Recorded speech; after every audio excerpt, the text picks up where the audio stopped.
little bit. I got to get it fixed.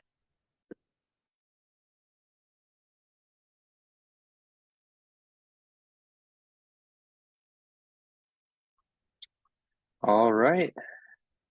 Welcome everyone to our press conference on the spooky dangers of unnatural gas. My name is Hudson Villeneuve, and I'm the Federal Government Affairs Coordinator with the Michigan League of Conservation Voters. And we are here today to talk about dirty power plants that dump pollution into our air, threatening our health, especially our vulnerable communities that are often situated nearby these sources of pollution. We need the Environmental Protection Agency to implement strong solutions for pollution that crack down on carbon pollution from power plants to protect our health and our climate.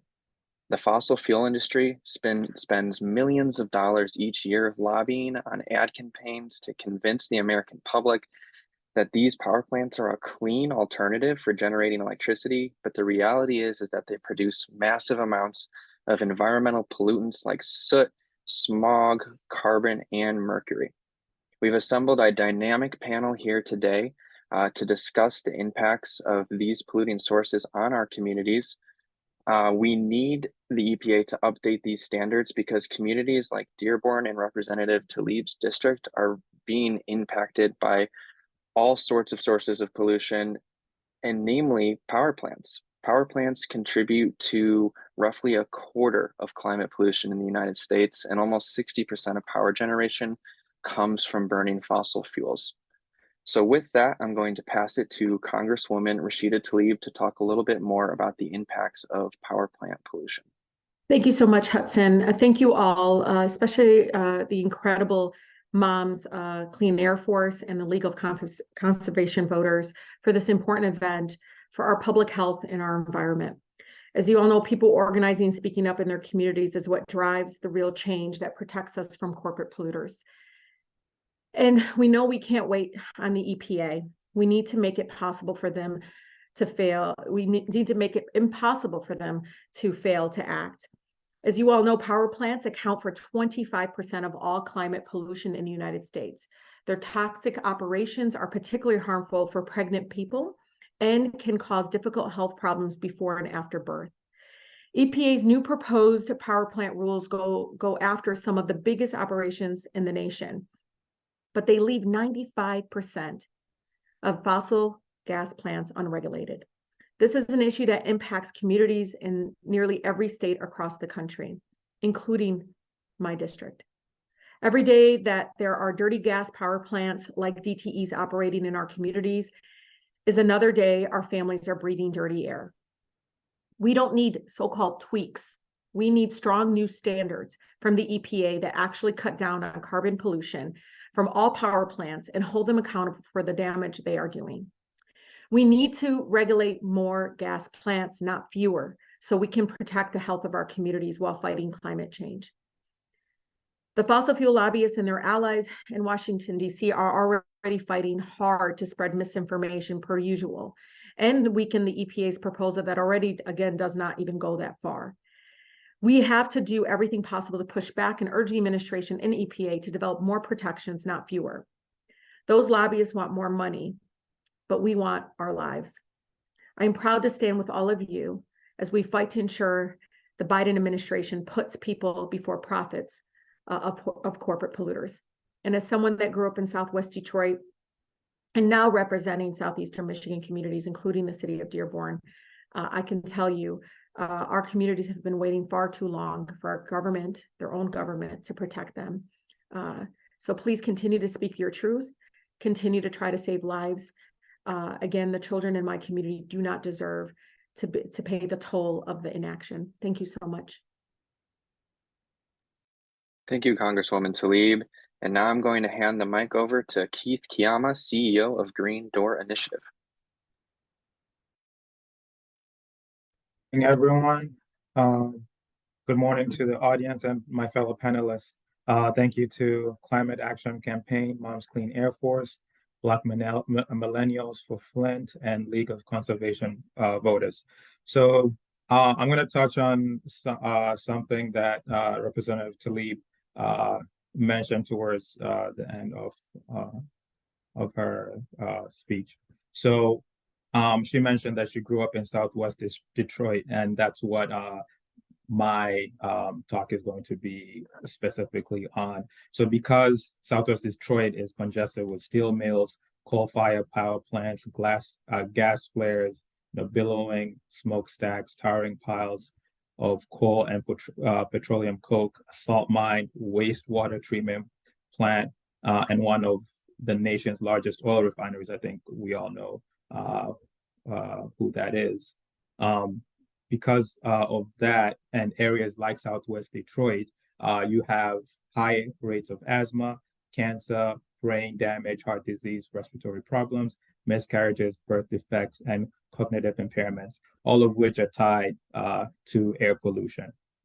So other than that, Southwest Detroit currently has 7 cement plants. At the same time, Southwest Detroit has the most children in the city of Dearborn, in the city of Detroit living there, and most are under the age of 5. So you have schools, neighborhoods, parks, senior centers, and recreation centers all around this.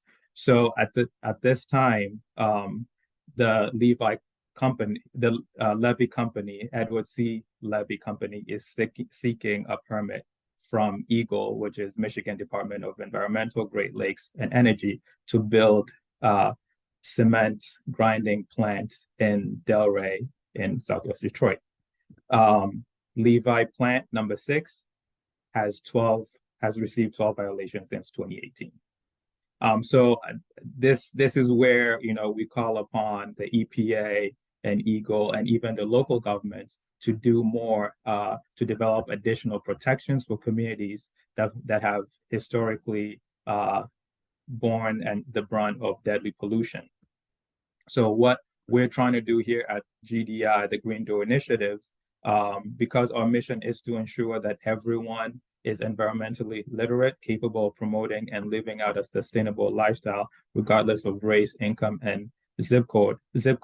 We are trying to eliminate these environmental asthma triggers or mitigate them by, one, installing air monitors at daycare centers, and also doing assessments, indoor air assessment at these childcare centers, so that we can again limit the asthma rates in the city of Detroit. But we shouldn't be the ones doing this alone, and that's why we need the EPA, the federal government, the local government, and state governments to come in and develop harsher punishments for these companies that are trying to make our air quality, to worsen our air quality. Thank you so much. Thank you, Keith. Next, I'd like to introduce Dr. Anna Gladstone of Moms Clean Air Force, Michigan. Thank you, and thank you, everyone. Thank you, Keith, for pointing out those important points. Specifically, it shouldn't be on the individual to check the daily air quality in order to prevent asthma attacks. It should be on our government and our regulatory bodies in order to make sure that we have clean air on a daily basis. My name is Dr. Anna Gladstone, and I have spent my career as a family physician living and working in Southwest Detroit, and caring for the people in the surrounding communities. I've seen firsthand in my practice and my neighborhood what poor regulation of fossil fuel industry and transportation industry can do to the health of our citizens. Zug Island is a stone's throw away and is a post-apocalyptic, polluting, nightmarish hellscape, and would not be allowed to sit near children's homes in Birmingham, or near Ann Arbor. But because our society does not equally value Black and brown bodies, the industries there, including Dearborn Industrial Generation, have been allowed to continue to poison our air sending disproportionately more Detroiters to the hospital for asthma than any other part of the state. The state averages 3.4 hospitalizations per 10,000 people for asthma, while the city hovers around 5 times that rate. We need the EPA to finalize the strongest power plants rule as soon as possible. Our children are suffocating now. Our elderly are dying of respiratory illnesses now. Volatile organic compounds are causing cancer now. The climate crisis is looming and threatens the planet in the near future, seemingly sooner and sooner, but the polluters are threatening our lives now, and the EPA must not wait and do better for these communities now. This summer, after smoke blew in from the Canadian wildfires, the rest of the state got a glimpse of what it is like many days of the year living near coal and gas plants. The air quality index often stays in the yellow and regularly bumps up into the orange zones. I do not want the rest of the world to have orange skies to take this seriously, but we must take this seriously now, because while progress has been made since the 90s to lessen certain air quality pollutants, that progress cannot stop. We must continue to improve air quality for our children now, and our children's children, and their children beyond that. The fossil fuel industry has excessive money to spend lobbying and advertising to limit regulation and feign financial hardship if regulations are put in place. But the markets don't lie, and the fossil fuels are making a killing while the communities where I live are knowingly being poisoned. I implore the EPA not to delay on solidifying their proposed plans and continue to do more in the fight for environmental justice for my community. Thank you for your time. Thank you, Dr. Gladstone. Next, I'd like to introduce Ashley Strozier from Black Millennials for Flint. Good morning and happy Wednesday to you all. I'm excited to be a part of this very important panel about a very important topic that affects my family on a regular basis. I'm happy to represent Black Millennials for Flint. Black Millennials for Flint is a national environmental justice and civil rights organization with the purpose of bringing like-minded organizations together, like today, to collectively take action and advocate against the crisis of lead exposure, specifically in African American and Latino communities throughout the nation. And one of our priorities with our organization is air pollution. As we all know, air pollution can cause respiratory and cardiovascular harm, especially to the developing bodies of children. It can also cause more frequent asthma attacks, heart attacks, strokes, lung cancer, reproductive harm, premature births, and low birth weights, and sometimes eventually death sometimes. And those are the unfortunate things that we have to deal with every single day. Now, the question is, how does this affect me? I am a mom of 4. Out of my 4 children, I have 3 asthmatic children, and my youngest was a premature baby born at 25 weeks. And the dangers of air pollution affect all 4 of my children. Reflecting with how the summer went and how we had to check the air quality and making sure I had the correct apps on my phone before my children went out to play, before they went to school, before we had summertime fun as a family, we had to check the quality of the air. That's not the type of world we want to live in. That's not the type of world I want to work in. That's not the type of world I want my children to grow up in. That should not be the norm. Just like it should not be the norm that we have leaded waters running through the pipes of different cities where Black and brown communities are flourishing. We should not have to worry about air pollution. Just like water should be one of the things that we should have to fight for, clean air should not be one of the things that we have to fight for. So I hope that the people that are watching this and our elected officials that make a point to make the best decision for all of our communities, make this an important effort on their end. Air pollution is something that is going to continue to get worse until we take a firm stand on it. And being the mom of 4 and an active community supporter, this is something I'm going to passionately fight for. But I'm happy to know that there are people that are on this panel today that feel as strongly about this issue as I do. I've been in the hospital with asthmatic children. I've had to make sure I had air purifiers in my home to make sure that while children are getting sick, going back and forth to school, especially when the weather is transitioning in the state of Michigan, they're bringing additional germs and we're trying to make sure our children are healthy. But on top of that, we still have to worry about the air pollution. And it's a concern. It's a growing concern and it's time for something to change. So I advocate those that are listening. I advocate those that are making the decisions for us. Please continue to fight for us. And if you haven't thought about the importance of it, just take a deep breath in, a deep breath out. That simple. We need that air and we need that air to be clean.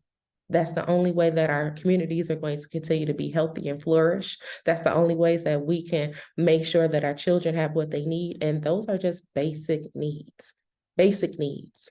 And the lack of information that is shared in our Black and Brown communities, the lack of information is going to be the death of us. So I'm happy that we have people here today that are making sure that those communities that are often left out, forgotten, not made aware of what's going on, we're here fighting for them. We're here fighting for the people that don't have a voice. We're here fighting for everyone. Air pollution is something that we all need. Doesn't matter the color of your skin, doesn't matter what economic background you're coming from, doesn't matter if you're in Flint, Saginaw, Detroit, Benton Harbor, wherever you are, air pollution is important and it should be an important issue for everyone. So thank you for the opportunity to speak today. And I'm turning back over to Hudson. Thank you, Ashley. Next, I will introduce Elizabeth Hutman from Moms Clean Air Force. Hi, I just wanted to thank everyone and all of our speakers for sharing their comments today, their personal stories about how air pollution, how these plants are impacting our families and our communities.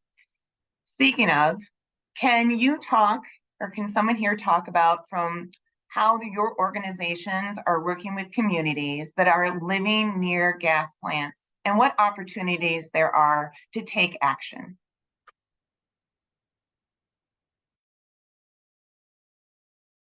Yeah, I can jump in here. This is Hudson again with Michigan League of Conservation Voters, and our theory of change is it all starts with electing environmental champions like Congresswoman Rashida Tlaib, who can help hold these polluters accountable, not just in DC, but also in Lansing at the state level and at the local level, from mayors to city council members. They are the policymakers. They are the ones who have the ability to make these changes, and so we need to elect environmental champions as well as hold them accountable once they're in office to the campaign promises they have made.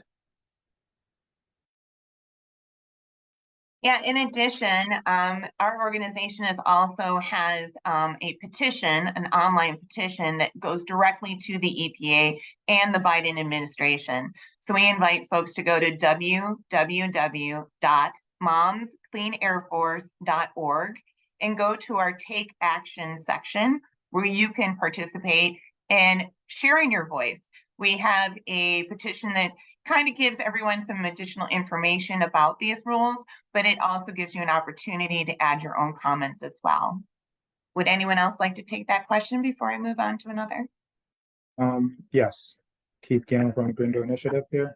I would just like to add that the Green Door Initiative works with other organizations, other community-based organizations, and communities as well to inform different residents about what is going on. For example, like I mentioned, the Levi company, they're gonna go through a comment period, and it is sometimes up to us, the community-based organizations, to be able to let people know when these comment periods are, how they can get involved and make their feelings known about what is going on during these comments, because that is part of what they take into account to either deny or permit these permits. And I just want to emphasize that point.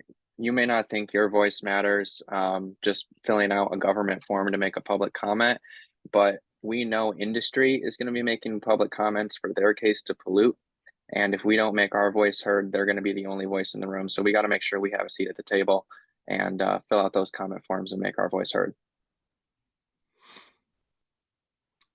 Yes, and I just also wanted to piggyback on the importance of elected officials because what the EPA only exists or functions, I should say, when we have elected officials that appoint people in the organization that will do the work of regulating. And so, in past administrations, either avoiding appointing individuals, period, to the EPA, or also electing or appointing judges that remove a lot of the ability for the EPA to do its work.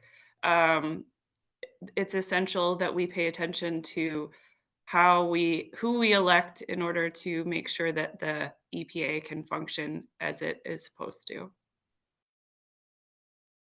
And to continue on that, the EPA could be facing funding cuts, which would also not enable it to enforce its regulations. So again, electing champions who are going to fight for strong EPA funding.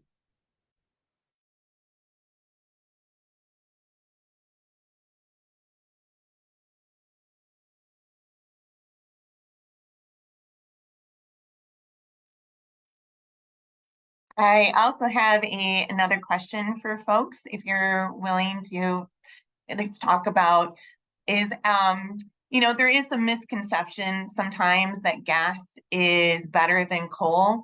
Why should we get rid of these gas plants?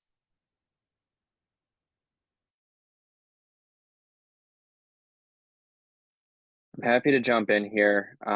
There is a lot of bad air pollutants with coal, and there's a misnomer that, gas burns clean.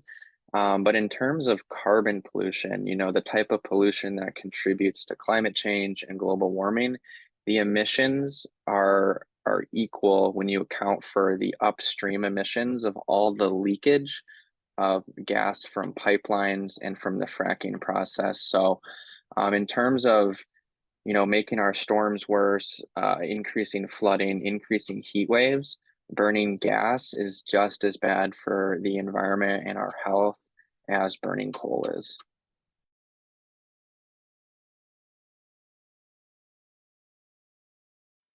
And if I can just jump in, I think it's important for us to make sure that people understand the difference. Again, that lack of information is something that is going to be very deadly to us. Sometimes when we're trying to inspire and create opportunity for individuals and families to have healthier options, making that transition is very difficult. When you take into example, when individuals are trying to live healthier, eat healthier, it's so much easier just to go to a fast food restaurant, go through the drive-through and bam, that's dinner, right? But the amount of effort that it takes to transition to going to the store, buying fresh fruits, preparing a food or preparing a meal at home and knowing that what you prepare with your own hands is healthier, we have to take the same concept and the same steps when we're thinking about making the conversion from gas to coal.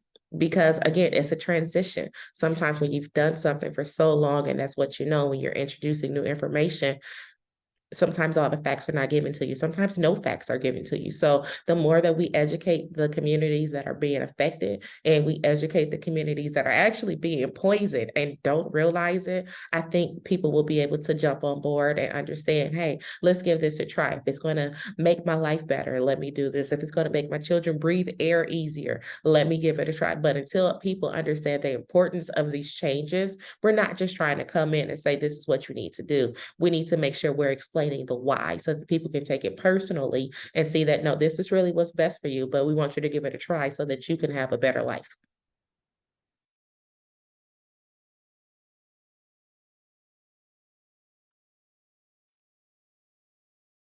And I'll just say on the education point, there's been a lot of effort from the fossil fuel industry, from corporations, from polluters to brand natural gas as clean. You may see a bus around towns in Michigan that says clean natural gas or a garbage truck or something like that. I mean, even the fact that it's called natural gas is an industry talking point. I mean, really, natural gas is just methane, and the natural label was added to make it seem more clean. So Ashley's totally right. We need to do the education, get that information out to the public, because there's a lot of misinformation out there.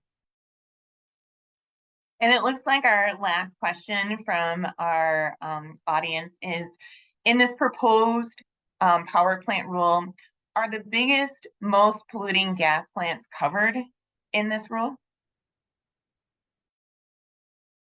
I think we heard from Representative Tlaib that a lot of the current proposed EPA rule doesn't go far enough, and that there's a lot of loopholes for these industries to continue polluting. So, like some of our dynamic panelists have said today, we need to make our voices heard, make public comments, talk about the need for a stronger rule, because if we implement the rule that's proposed right now, lots of gas plants will go unregulated, including the ones in the communities we're talking about today. So we need to advocate for a stronger rule that covers all gas plants. What I'd like to add with that is that right now with the National Ambient Air Quality Standards, they're only monitoring for carbon monoxide, lead, ground level ozone, nitrogen dioxide, particulate matter, and sulfur dioxide. So again, if they add to that, that would help. Because there's much more than that. And, that's not even talking about cumulative impact as well.